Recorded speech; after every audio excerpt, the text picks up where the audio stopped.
हरिओम. अध्यात्म रामायण अयोध्याकांड सर्ग दुसरा प्रवचन क्रमांक 30 राज्याभिषेक भाग 4. आपण मागील प्रवचनात पाहिले की कैकेयी मंथरेला म्हणाले, अगं मूर्ख स्त्रिये, रामापासून मला कोणते भय आहे असे तुला वाटते?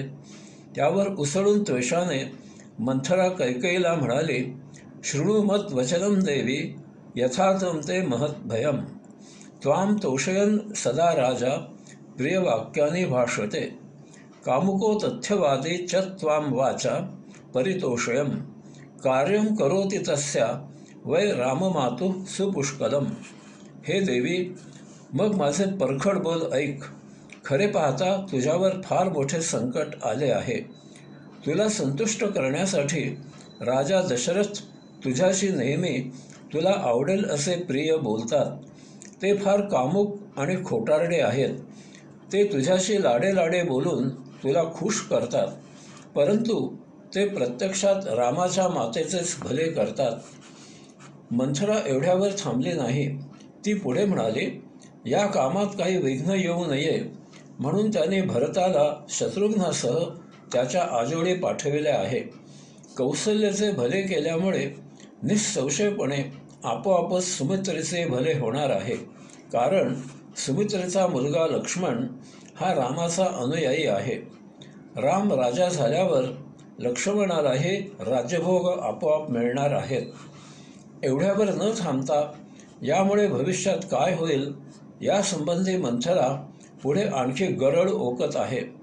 भरतो राघवस्याग्रे किंकरो वा भविष्यति विवासते वा नगरात प्राणिर्वा हाप्यते चिरात त्वं तु दासीव कौसल्यां नित्यं परिचरिष्यसि ततोपि मरणं श्रेयो यत् सपत्न्याः पराभवाः. यामुळे भरताला रामाचा दास होऊन राहावे लागेल किंवा त्याला लवकरच अयोध्या नगरीमधून हाकलून दिले जाईल किंवा त्याचा प्राण घेतला जाईल. तसेच तुला दासीप्रमाणे कौसल्याची आयुष्यभर सेवा करावी लागेल. अशा प्रकारे सौतीकडून अवमानित होत जगण्यापेक्षा मरून जाणे हेच तुझ्यासाठी जास्त चांगले आहे. नाऱ्या, आजपासून आपल्याकडे लग्न समारंभ सुरू होत आहे. त्यासाठी भव्य मांडव घातला आहे, छान सजावट केली आहे. तेव्हा अशा मंगल प्रसंगी नाऱ्या काहीतरी शुभ बोल ना. नाऱ्याला मोठा हुरूप येऊन म्हणाला, काका मांडवाला आग लागेल. असे शुभ बोल नाऱ्या विघ्न संतोषी कुटुंबात, नात्यात, समाजात असतात. कुठे काही शुभ चांगले होत असले की काहीही कारण नसताना, त्यातून जरी काही असले तरी आपल्याला कोणी विचारलेले नसताना, आपले काही बिघडत नसताना त्या कार्यात विघ्न निर्माण करणारे असतात.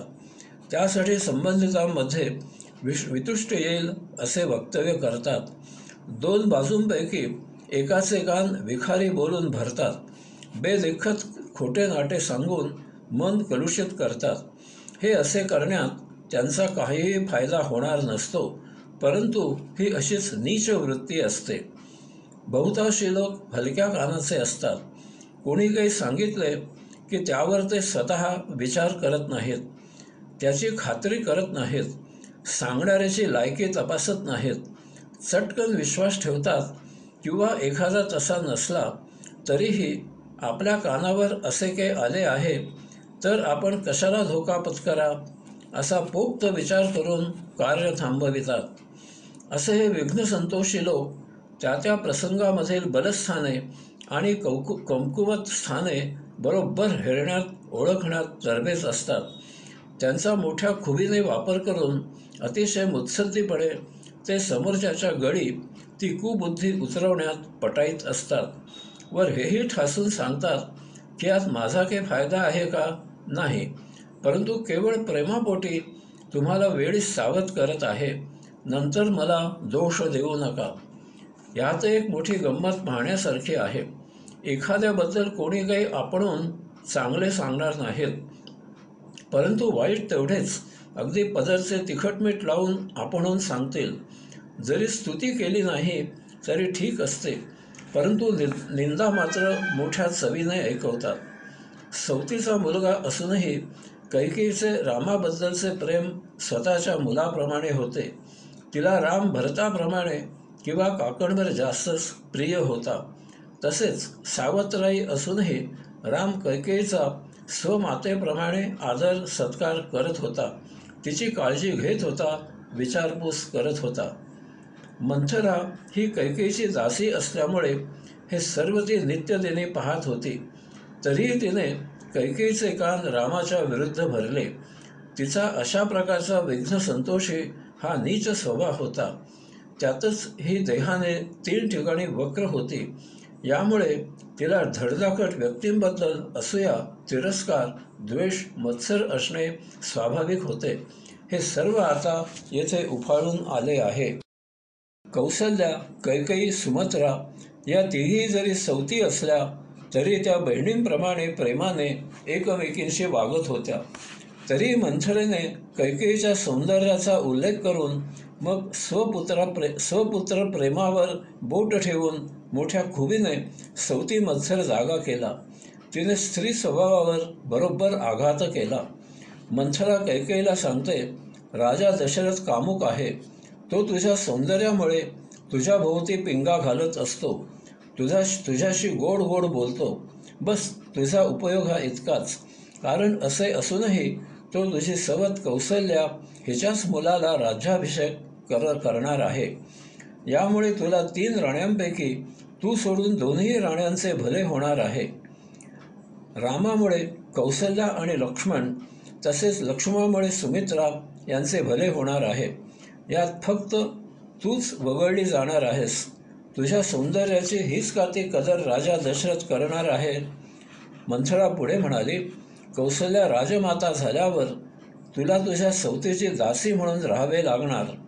भरताला रामाचा दास म्हणून राहावे लागणार. कदाचित भरताला अयोध्येमधून हाकलूनही दिले जाईल. एखाद वेळेस त्याला ठारही मारले जाईल. अशा प्रकारे हाच का तुझ्या सौंदर्याचा न्याय राजा दशरथ करणार आहे. तुझ्यात काय कमी आहे. अगं, तुला हे समजत कसे नाही. अगं, सवतीची दासी म्हणून दररोज अपमानित होत जगण्यापेक्षा मरण पत्करले. मंथरा पुढे सांगते, हे राणी, तू आजच भरताच्या राज्याभिषेकासाठी राजा दशरथाकडे हट्ट कर. एवढ्यावर तू थांबू नको. रामाला 14 वर्षे वनवासाला पाठवण्यासाठी राजा दशरथाला सांग.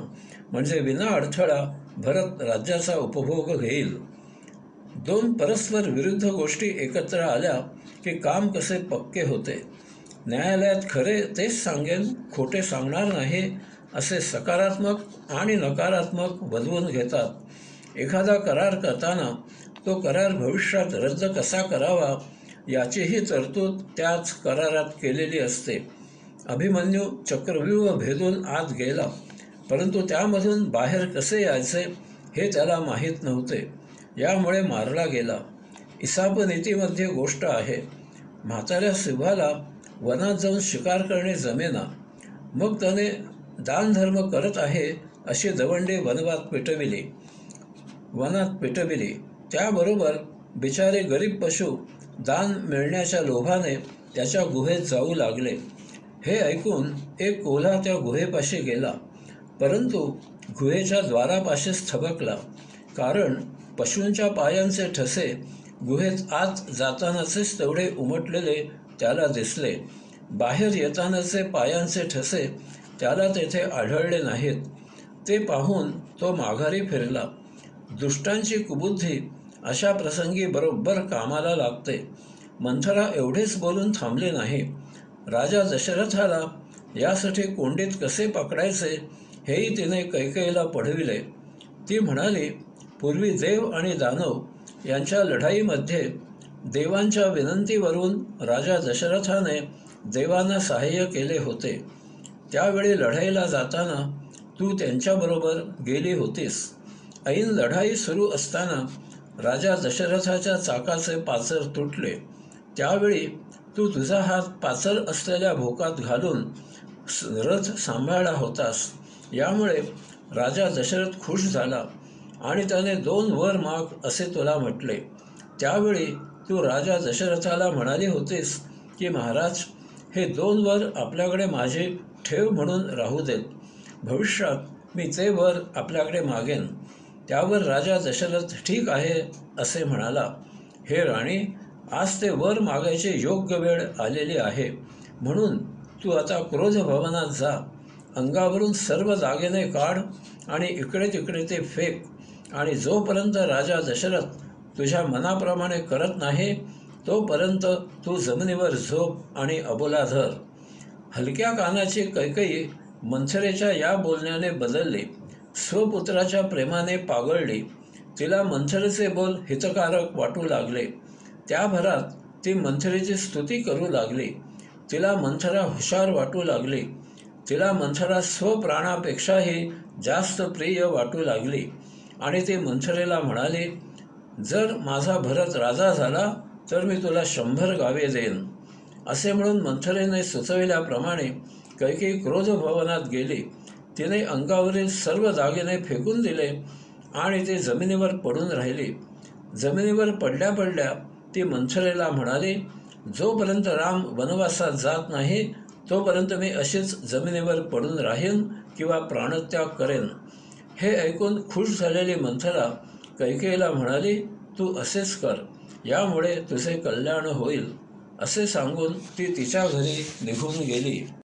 अध्यात्म रामायण सांगते की एखादा माणूस धैर्यवान, दयाळू, गुणसंपन्न, सदाचारी, नीतिवान, विद्याविभूषित, विवेकी असा जरी असला, परंतु जर त्याच्यावर कुबुद्धी असलेल्याचा प्रभाव पडला, दुष्टांची संगती असली, तर तो हळूहळू त्या कुबुद्धीने प्रभावित होतो आणि त्यांच्याप्रमाणेच वर्तन करू लागतो. आणि म्हणून अतःसंगः परित्याजो दुष्टानां सर्वदैवहि दुःसंगी चवते स्वार्थाद्यथेयं राजकन्यका. दुष्टांची संगती कधीही करू नये, कारण दुष्टांची संगती करणारा या कैकेयीप्रमाणे स्वतःच्या कर्तव्यापासून, स्वतःच्या तत्वापासून ढळतो. हे मोठे लक्षात घेण्यासारखे आहे. सर्वसाधारणपणे सुसंगतीने कुबुद्धी असलेला सुधारण्याऐवजी तो सुबुद्धी असलेला कुबुद्ध होतो. आंब्याच्या आढीमध्ये एक जरी कुचका नासका आंबा असला तरी तो सर्व आढी कुजवतो, नासवतो. मनुष्य त्याच्या संगतीवरून ओळखला जातो आणि म्हणून आपली उठबस, जाणे येणे चांगल्या गुणवान लोकांमध्ये असावे. याचे कारण असे आहे की गुणवानांकडून गुण अंगीकरणे अवघड असते, परंतु अवगुणवानाकडून अवगुण अंगीकरणे सोपे असते. एकदा ऐकून शिव्या पाठ होतात, परंतु भुकूनही ओव्या पाठ होत नाहीत. शिव्या लक्षात ठेवायला फारशी बुद्धिस्मृती आणि मेहनत लागत नाही, परंतु ओव्या लक्षात ठेवायला बुद्धिस्मृती आणि मेहनत लागते.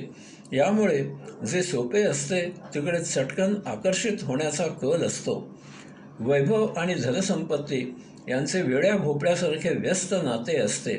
यामुळे आपण समाजामध्ये पाहतो की धनसंपत्ती असलेल्यांची एक पिढी हळूहळू संपत्तीहीन होत जाते.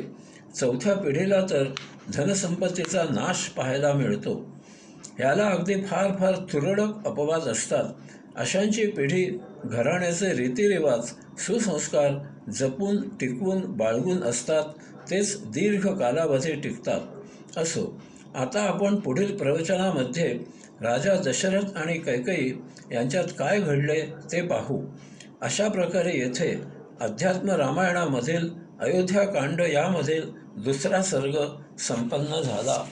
हरिओम.